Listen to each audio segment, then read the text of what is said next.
Among the organisations providing training for jobs being created is Hugh Bird College, famous Hugh Bird College in Bootle. And BBC Radio Merseyside's Jess Robbins is there for us this morning. Hello, Jess. Good morning. Yes, I've driven just a few miles down the road from the Port of Liverpool, and I'm here in Hugh Bird's very impressive new building, L20 it's called. As I came through the door, I already could see the partnership. There's signs up that say Port Academy Liverpool, offering the courses for the maritime history. You can do things like engineering, port operations, management, that sort of thing. So it seems they're really embracing this partnership with Peel. Now, I'm joined by Mike Mounfield, who's the Assistant Principal for Business Development here. Tell us a bit about this partnership and how it came about, and I suppose your thoughts on today's news. Yeah, morning, Jessica. This morning's news is fantastic from Peel. As a response of the work we've been doing with the port and keeping an eye on the port's development and working with the LEP, we've created what's called Port Academy Liverpool, which is a department within the college purely to specialise within the maritime offering. And that offering, as you said, covers quite a lot of courses, as well as providing our own training through apprenticeships and courses that may be tailored for individual organisations. We're working with a lot of national partnerships like Women in Shipping to offer promote their information and offer their courses. I mean, the maritime history in Liverpool speaks for itself. You know, it's the Port of Liverpool's been here for 300 years. How do you get young people interested in a career in the maritime industry? We need to look at everything that's going to happen with the port. It's a bit like history repeated, really, with the port. And there's as well as the port activity, there's all the associated activities such as catering, even the music scene, and the ships coming in, whether it be the cruise lines or the container ships. Our job is to engage with the local skills, because some of the people who will be working on the port are still at school, obviously, and we need to make sure our offering is promoted to them. There's aspects of the college through our marketing department, a guy called Tom Webb, and his job is to purely work with skills and promote everything we do as a college, and the port is top priority. I mean, he said there, David Hook, that employing local people is so important to them. I mean, that's obviously what people in colleges like yours want to hear. Yeah, that's fantastic news. But we've got to make sure that we're providing the courses to upskill the local people or develop the skills that the local people may have got. Hi, Mike. It's Tony Snell back at the studio. Just something I wanted to know about here. We're talking about skills here and a skill shortage, because we had a bit of a downtime, didn't we, in the on the river, on the docks. How have those skills changed from back in the day to the kind of skills that would be needed today? I know the situation with containers and the docks have changed, but would it have changed vastly?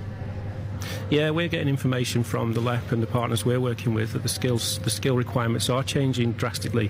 Obviously, the introduction of IT-based activity on the port, the increased need for security, there's the apprenticeships are now available. But a good example of a skill change, we were working with an organisation just a few weeks back, and they were talking about crane operators, and those young people who are into gaming could be ideal crane operators because of the manual dexterity they've got when they're using their games consoles. Wouldn't have thought of that at all, because you know it's a little joystick, isn't it? You're going to have almost like an Xbox pad to control these cranes now, I should imagine. And that's the information we've got, and that's why we're promoting that sort of way of engaging young people. Yeah. That it is an opportunity using the skills that they may have developed whilst gaming. How do you engage them? How do you fire them up? How do you make them want to do this? And I know there's the job aspect too, but how do you make working on the port sound exciting to them? It's about, I was saying, just going into the skills and promoting the port and what the spin-offs of the port may be, and maybe informing them of what the port used to be and what the port's going to be. I take security, for example, the job opportunities there, they may start off in the port and then go further afield. Global opportunities as a result of working in the port in Liverpool.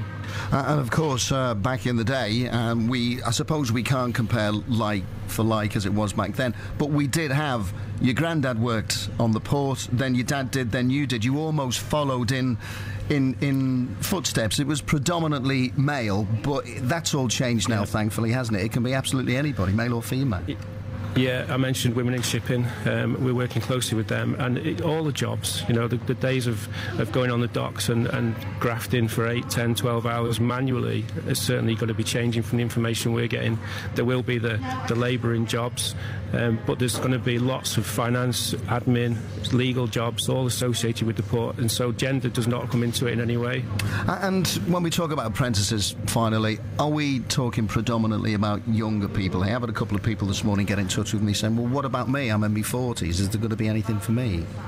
Yeah, there were opportunities, whether it's with an apprenticeship or whether it's training that's tailored for people joining the port. There may be people who've got skills from other industries that they just need their skills amending rather than starting again.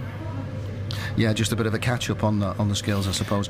Mike, good to talk to you, and thanks very much indeed. There's, just the situation at Peel Port there, and the new deep water situation, which would allow the biggest ships in the world to come into the city once again. There's Mike Mounfield there, Assistant Principal for Business Development at Hugh Bird College. Thanks to Jessica Robbins as well. It's 8:15. Good morning.